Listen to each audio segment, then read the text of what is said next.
in John 13:34 and 35, "A new command I give you, love one another. As I have loved you, you must love one another." Think how hard it is when you're under great stress to think of others, to love others. Instead, you're totally self-focused, at least most of us are. The life of Jesus, what he came to teach us, was how we too can learn a new way of living as he lived. Instead of retaliating against a perceived threat to us, we can begin to apply the givingness of God as he did.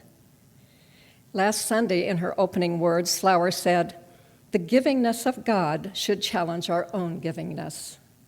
When we learn of the givingness of God, it should help us become more giving.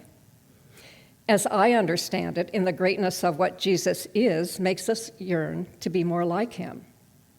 His life of givingness shows us sometimes our littleness, our pettiness, our self-absorption.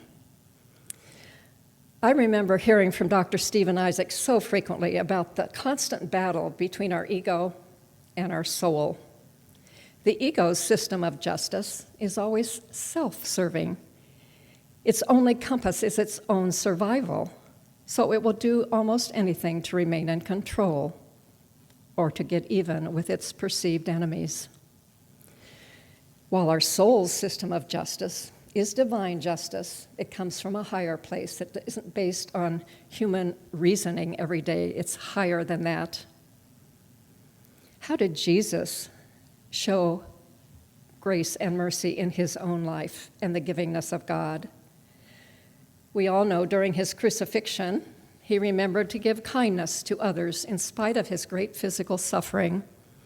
Rather than railing against the authorities, he remembered to place his mother, Mary, in the care of his trusted John, and he promised salvation to the thief on the cross beside him. We're told that in our lives, Flower tells us when we choose to express loving kindness, at least in our lives probably today, it comes from the prompting of the Spirit of grace and mercy.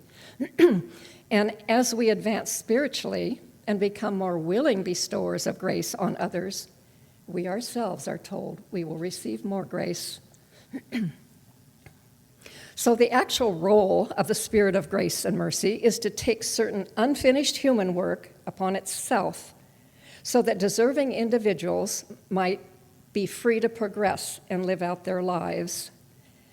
And Flower tells us that occasionally human beings become receivers of grace, not because they're worthy in character, but because they're worthy in talent. And she uses the example of composer Richard Wagner, who was evidently unstable, unreliable, irresponsible, not a very nice human being. But his gift of music was said to be heavenly. So he was used as a channel and allowed to continue his life so that we could receive the incredible music that he put forth. Flower explains that the Spirit of grace works in two ways. It may extend the life of a person who will give helpful service to the world, as Richard Wagner did, and it may take the burden from a person who has a very heavy burden, such as a very serious illness. Sometimes that happens. We hear people pray for another, asking, if it be God's will, may divine grace take over the unfinished karma of this one that I love, so she can continue on earth.